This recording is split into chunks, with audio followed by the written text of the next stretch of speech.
di tempat ini. Ya, ini kan sungainya agak belok karena ini ada bambunya. Sungainya kan tidak bisa begitu karena kemungkinan ya ini kekuatan goibnya nggak berani lewat situ. Terus akhirnya Sunan Kalijogo, ya kalau kamu siap berguru dengan saya, tunggulah tongkatku sampai aku datang.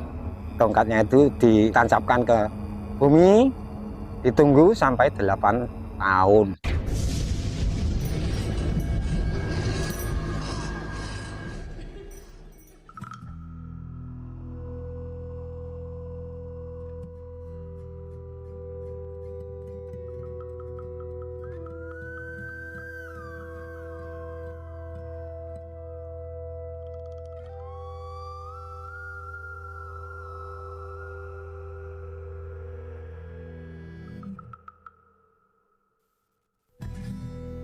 Ya pemirsa, saat ini kita berada di sebuah tempat yang dimana tempat ini adalah merupakan tempat peninggalan atau bersejarah di era perwalian ya. Dan saat ini kita diantar warga untuk menuju ke lokasi. Pak, bisa diperkenalkan nama dan alamat dari desa ini, Pak? Bisa? Ya, Pak paring asma sinten jenengan? Sambang. Bapak Sambang. Ya, ini desa apa, Pak? Desa Menilo, Kecamatan Soko. Desa Menilo, Kecamatan Soko, Kabupaten Tuban, Tuban, ya. Ya. Di kesempatan kali ini Bapak mau menunjukkan ke kami bahwa di sini dulu merupakan pertapaan Branda Lokajaya atau Raden Said atau Sunan Kalijaga. Betul, Ya. Pak ya? Ya, betul. Pak, monggo diantar Pak langsung menuju ke lokasi pertapaannya, Pak. Ya, mari. Oke, monggo Pak. Jenengan duluan, Pak. Ya, gini kita diantar ya sama Bapak Sambang, warga desa Manilo, Pak ya. Ya. Menuju ke sebuah tempat pertapaan Raden Said atau Sunan Kalijogo yang berada di pinggir sungai. Nah, sebuah tempat yang bersejarah di era perwalian atau Wali Songo ya. Bapak, ini dulu sungai katanya ini, Pak ya. Ya, ini masih membentuk ini sungainya. Ya, ini sungai kecil. Oh. Oke. Nah, Ini sungainya dan airnya nggak ngalir, Pak ya. Ya mengalir tapi agak kecil. Mengalir ketika hujan gitu maksudnya. Ya. Oke. Nah, ini masih ada airnya. Oke. Oh, ini. Sini sekarang kan jarang dikerja apa namanya? Bakti. Ya, kerja bakti. Untuk membersihkan sungai gitu. Lewat mana, Pak? Lewat sini. Bisa. Nah, ini sungainya. Wah, teman-teman, sungainya ternyata kecil ya. Dari dulu seperti ini ya sungainya, Pak. Ya. Bismillah. Oh. Itu bangunan apa, Pak, di depan jenengan itu, Pak? Ini dulu teman saya yang membuat, kan sering membakar dupa gitu. Dupa di sini. Oh, untuk ritual gitu. Sebentar, Ya, Pak Sambang. Jadi di tempat ini ya, sering digunakan untuk ritual gitu ritual, ya. ya. Dulu sebelum ini baru ya bangunannya. Baru sekitar tahun 98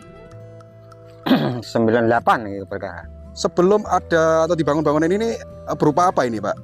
Enggak berupa apa hanya ya itu rumput-rumput itu saja. Rumput-rumput. Ya. Terus lokasi titik dari pertapaan Raden Said itu di mana? Masih sana. Oh, masih sana, bukan yang ini. Bukan yang. Tapi kenapa tempat ini kok disakralkan gitu ya? Saya sendiri kurang jelas waktu itu. Oh, nggak tahu ceritanya. Cerita. Tapi yang jelas pasti ada kohtam-kohtam tertentu ya di sini ya, Pak ya. Keyakinan mereka gitu ya. Oke, next kita menuju ke lokasi titik dari pertapaan Raden Said atau Sunan Kalijogo. Kita ngikuti Pak Sambang dari belakang.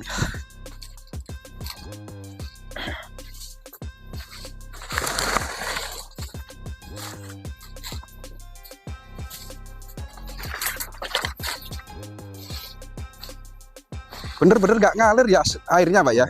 Ngalir hanya segini kan. Hanya rembes kecil ya. Dulu di sini pertapaannya di sini. Di mana, Pak? Di sini. Ini ada. Sebentar. Dulu ada bambunya di sini. Bentar. Bapak bisa menunjukkan di mana titiknya? Di sini. Sini. Di tempat ini. Ya. Oh. Gini, Pak. Kalau melihat dari cerita sejarah dan film-film itu kan Raden Said atau Sunan Kalijaga kan menunggu tongkatnya Sunan Bonang ya. Ya, Sunan ya di sini itu. Kan menjadi rumpun bambu. Rumpun, ya, betul. Apakah Makanya, ada? Ini kan sungainya agak belok karena ini ada bambunya. dulu kan waktu itu kemarau panjang, dia menunggu di sini. Itu akhirnya kalau musim hujan, sungainya kan tidak bisa begitu, karena kemungkinan ya ini kekuatan goibnya nggak berani lewat situ. Muter gitu ya, menghindari dari pertapaan itu ya. Atau Raden Said yang bertapa di sini. Jadi sungainya tidak berani nerabas, akhirnya melingkar gitu ya Pak. Iya, membelok. Ya. Terus sekarang bambunya di mana? Sudah hilang. Hilang atau ditebang, Pak? Kalau ditebang itu nggak tahu, tapi hilang. Mungkin mati gitu ya, mati ya. Mati. Jadi di sini ya teman-teman, dulu ya inilah Raden Said atau Sunan Kalijaga bertapa. Dan itu pohon apa itu Pak?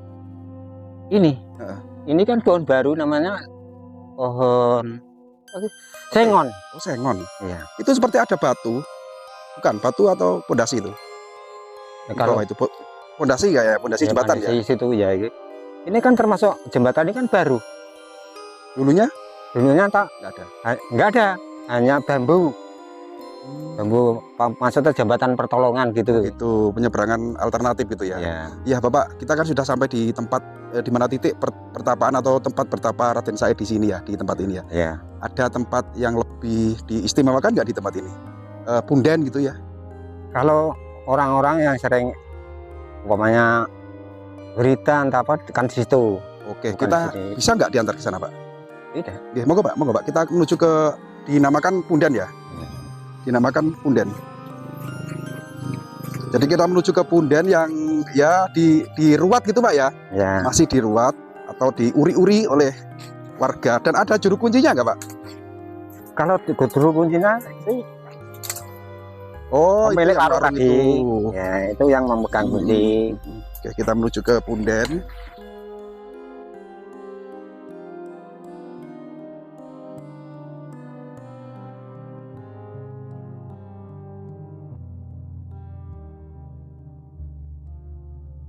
Nah, ini seperti makam ya, seperti makam yang sering digunakan untuk ritual ini. Oh, di situ. Oke Pak, kita ke sana Pak ya.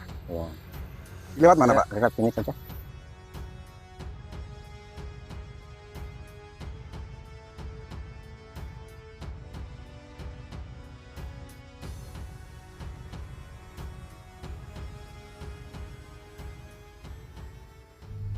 Sudah dibangun seperti musola ya, kadang-kadang kan, tapi dikunci Pak ya. Dikunci ya, memang pengakuncian. Oh, jadi nggak apa-apa lah kita saudari luar. Di sini tertulis tempat petilasan atau pertapaan Raden Said Sunan Kalijaga, Desa Menilo, Kecamatan Suko, Kabupaten Tuban gitu ya Pak. Iya, betul. Ya Pak, ada kalau boleh berbagi nih Pak ya, ada cerita mistis nggak di tempat ini yang sering atau pernah dialami warga Pak? Yang sering dialami warga itu menyalakan petasan itu tak bisa bunyi. Di sini? Iya. Maksudnya tidak di sini, hanya diarahkan gitu saja. Dilempar gitu ya maksudnya? Dilempar ke sini tapi petasan itu tidak bisa meledak gitu ya? Meledak ya. Terus ini kan tempat keramat yang warga sini meyakini bahwa ini adalah petilasan ya Raden Said. Pernah nggak sosok dari Raden Said itu muncul terus warga melihatnya gitu Pak? Ya ada yang pernah, tapi orang yang tertentu seperti orang yang sering wiridan atau sering tirakat gitu. Tapi hanya bayangan. Gitu. Orang yang melakukan ritual di sini itu pernah melihat sosok Raden Said di sini. Tapi berupa bayangan gitu Pak ya? Ya tanpa ngomong, tanpa apa-apa. Tanpa bicara? Tanpa bicara. Itu orang mana? Orang sini atau orang luar dari? Orang sini? Pak, ini kan sebuah termasuk punden desa atau gimana? Dulu itu kan orang sini kalau namanya sedekah bumi atau kan di sini. Ruat desa gitu ya? Ruat desa ya. Dulu Pak ya? Dulu. Sekarang masih ya setahun sekali lah. Di bulan apa itu Pak? Kurang tahu saya kalau bulannya tuh. Yang jelas 1 tahun sekali tempat ini masih digunakan untuk kalau nggak salah ya perkiraan bulan 10 lah.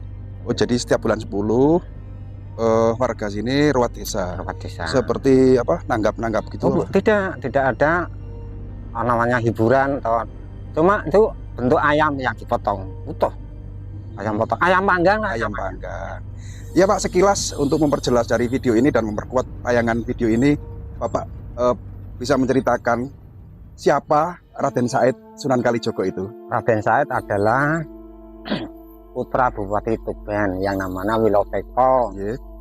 Ya, waktu itu kan dia itu suka mudahnya mencuri lah, mencuri tapi bukan untuk dirinya sendirian ya, untuk membantu orang-orang miskin. Tak pandang bulu bila ada orang kaya dicuri, apanya yang dicuri yang dibutuhkan untuk warga miskin. Itu ayahnya sendiri pun barang-barangnya atau apanya dicuri diberikan orang-orang lain itu. Dan karena perbuatannya itu dijulukilah sebagai Berandal Lokajaya gitu Pak ya. Ya, setelah membunuh, namanya Berandal Lokajaya kan ada. Setelah membunuh. Gimana itu ceritanya Pak? Dia ingin tahu siapa sebenarnya Berandal Lokajaya. Dia akhirnya pakai topeng mencegat orang yang namanya Lokajaya gitu. Akhirnya dia dibunuh. Terus dia akhirnya membuat namanya Berandal Lokajaya ya Raden Said. Raden Said itu. Jadi sebelum Raden Said ini terkenal dengan nama Lokajaya atau Berandal Lokajaya, sudah ada perampok gitu ya. Perampok yang bernama Lokajaya atau Berandal Lokajaya. Dan setelah dibunuh, maka Raden Said lebih terkenal dengan nama Berandal Lokajaya gitu Pak ya. Dan kelanjutan dari cerita Raden Said Berandal Lokajaya itu kan bertemu Sunan Bonang di sini. Ya, Sunan Bonang kan akan dirampok atau diminta barang-barangnya. Tapi Sunan Bonang kan bilangnya gini, kalau butuh harta itu kan emas, namanya itu pohon aren, kan buahnya itu namanya kolang kaling, tapi seperti emas dulu.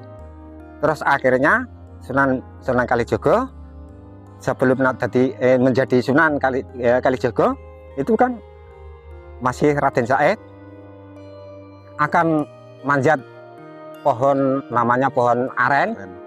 Ternyata di situ malah atau berubah wujud jadi kolang kaling. Yang awalnya terlihat emas ya, jadi panjat menjadi kolang kaling. Terus ya, Sunan Bonang bilang, awak embae kudu kebandang eling.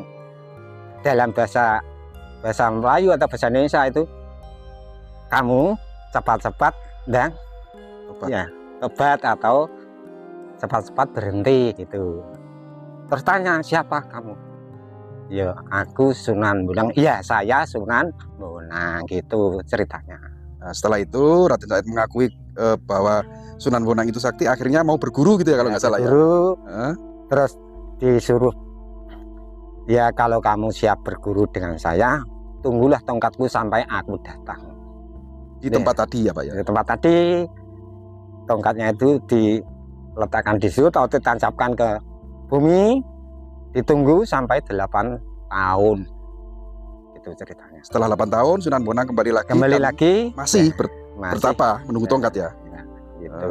Terus akhirnya diberi nama Sunan Kalijogo. Jadi seperti itu proses perwalian ya, atau cerita dari Sunan yang awalnya Berandal Lokajaya atau Raden Said, putra Adipati Tuban, putra Adipati Wilwatikta ya. Wilwatikta setelah melakukan banyak sekali perbuatan yang ya dianggap oleh agama itu menyimpang, akhirnya bertemu Sunan Bonang dan disuruh pertama menunggu tongkatnya sampai diangkatlah menjadi murid Sunan Bonang dan mendapat gelar atau julukan Sunan Kalijogo atau Wali Songo, wali penutup gitu Pak ya. Oke, inilah sangat luar biasa sekali pertemuan kita dengan Bapak Sambang ya, di desa apa ini namanya? Manilo. Desa Manilo, yang sudah berkenan berbagi cerita tentang ya inilah sejarah peradaban perwalian. Dan ini kita mencoba menguri-uri mengungkap sejarah dari terbentuknya Wali Songo atau Wali 9, wali penutup yaitu Raden Said. Pak Sambang, terima kasih atas waktunya ya. Mudah-mudahan panjenengan senantiasa diberi berkah dalam hidup, panjang umur dan sehat selalu. Terima kasih Pak.